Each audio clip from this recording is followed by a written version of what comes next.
আজকে আলোচনা করব একটি গাছ যার নাম হচ্ছে ধুতরা ফুলের গাছ। এই গাছ দেখতে অনেকটা ঝোপঝাড় হয়ে থাকে। জেনে নিন আজকের বিষয়ে এই গাছের উপকারিতা কি কি। আয়ুর্বেদিক চিকিৎসা বৃক্ষ এবং উদ্ভিদ অপরিসীম গুরুত্ব রয়েছে। রোগ নিরাময়ের জন্য ও ঔষধি হিসেবে ব্যবহৃত হয়। এখানে এমনই একটি ঔষধি গাছের হাদিস রইল যার সঠিক ব্যবহার শরীরে অনেক রোগ থেকে মুক্তি মিলবে। ঔষধি গাছটির নাম ধতুর এবং পাতা, ফল, ফুল এবং বীজ স্বাস্থ্যের জন্য খুবই উপকারী। ভারতীয় সংস্কৃতি ধতুর গাছকে পবিত্র মানা হয়। দেবাদিদেব মহাদেবকে খুশি করার জন্য এর ফল এবং ফুল নিবেদন করা হয়। বিশ্বাস করা হয় ভগবান শিব ধতুরা পছন্দ করেন, কিন্তু অনেকেই জানেন না ভগবান শঙ্করের প্রিয় ধতুরা ঔষধি গুণের ভরপুর এবং পাতা, বীজ ও ফল স্বাস্থ্যের জন্য খুবই উপকারী। হাঁপানি, দীর্ঘস্থায়ী কাশি, শ্বাসকষ্ট, আলসার এবং চুল পড়ার মতো অনেক রোগ নিরাময় করে। শিরাজনিত ব্যথা হলে বা পেটের কোথাও আলসার সহ ক্ষত হলে থাকলে ধতুরা পাতার রস জলের সঙ্গে গুলে খেলে ক্ষত ব্যথায় দারুণ উপশম হয়। যাদের চুল পড়া বা খুশকির মতো সমস্যা আছে তারা এই পাতার রস চুলে লাগাতে পারেন। প্রথমে চুলে দিতে হবে, তারপর চুল ধুয়ে ফেলতে হবে। পাতাটির রস লাগিয়ে 4 থেকে 5 ঘন্টা রেখে দিতে হবে, তারপর ধুয়ে ফেলতে হবে ঠান্ডা জলে। এতে খুশকি ও চুল পড়া বন্ধ হবে। জয়েন্টের ব্যথায় ধুতুরা ম্যাজিকের মতন কাজ করে। পা ফোলা বা ভারী হয়ে গেলে ধুতুরা পাতা পেটে পেস্ট করে লাগাতে হবে, এতে ব্যথা থেকে মুক্তি পাওয়া যায়।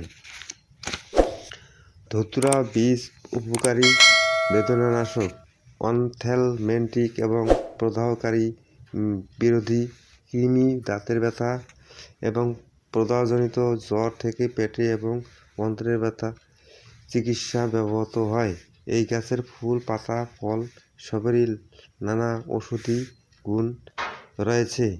এটি আপনারা বাড়িতে ব্যবহার করে দেখতে পারেন। দ্বিতীয় নম্বর যে গাছটি আছে আমরা সবাই চিনি, আমাদের বাড়ির মধ্যেই থাকে, তার নাম হচ্ছে থানকুনি পাতা। এটি মন্ডকুপিনী চরিত্র কথায় একে বলে থানকুনি। সারা ভারতে এটি ব্রাহ্মী নামে পরিচিত। এটি লতানে গাছ ও বলবীর্য সঞ্চয়।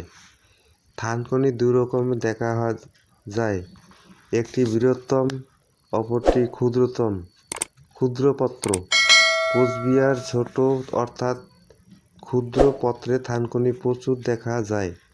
থানকুনি বোটানিক্যাল নাম ক্যান্টেলা অ্যাসিয়াটিকা লিন উরবান।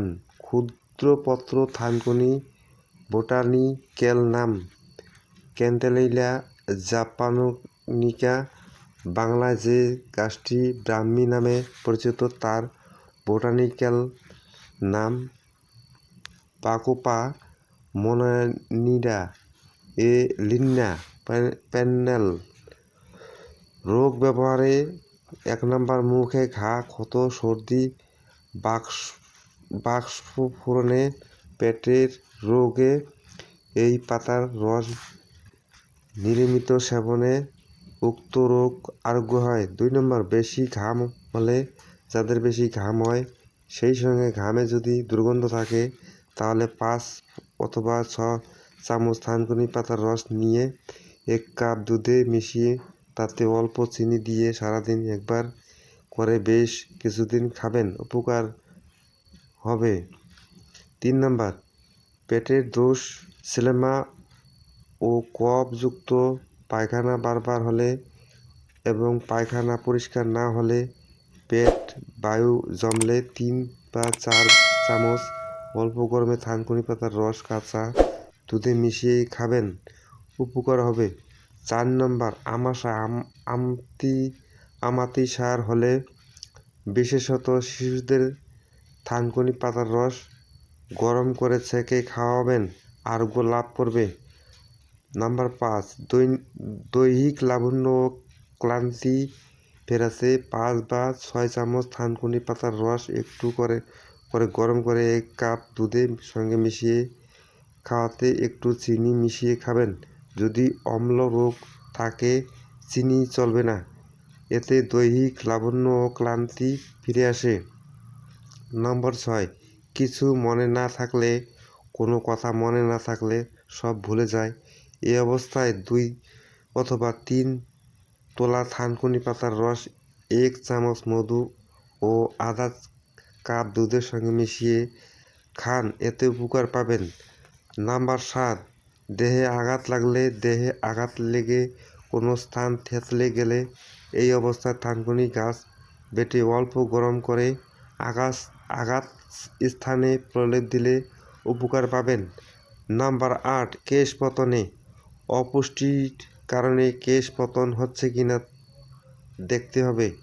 না হলে 5 অথবা 6 চামচ থানকুনি পাতার রস একটু গরম করে 1 কাপ দুধের সঙ্গে কিছু চিনি মিশিয়ে খেলে উপকার হবে। নম্বর 9, অনিয়মিত ঋতুতে 5 অথবা 6 চামচ থানকুনি পাতার রস প্রত্যহ 1 বার করে কিছুদিন খেলে ঋতুস্রাব স্বাভাবিক হয়। কিন্তু যাদের দেহে মেদের ভাগ বেশি তাদের এই রস কোনো উপকার হয় না।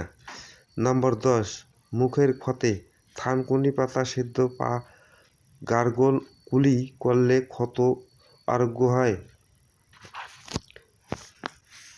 এই ছিল আজকের ভিডিও। যদি আমাদের এই ভিডিওটা ভালো লাগে তাহলে অবশ্যই আমাদের চ্যানেলটা সাবস্ক্রাইব অথবা লাইক করবেন। আর এই ভিডিওটা যদি আপনাদের উপকারে আসে আপনারা আপনাদের বন্ধুবান্ধবের সাথে শেয়ার করবেন, যাতে ওনারাও দেখে এই ভিডিওটা উপকৃত হয়। তো আজকের মতন এই পর্যন্তই ভিডিওটা। আর একটা কথা, আপনারা যারা ভিডিওটা দেখে সাবস্ক্রাইব করেন নাই অবশ্যই সাবস্ক্রাইব করবেন দয়া করে। আপনাদের কাছে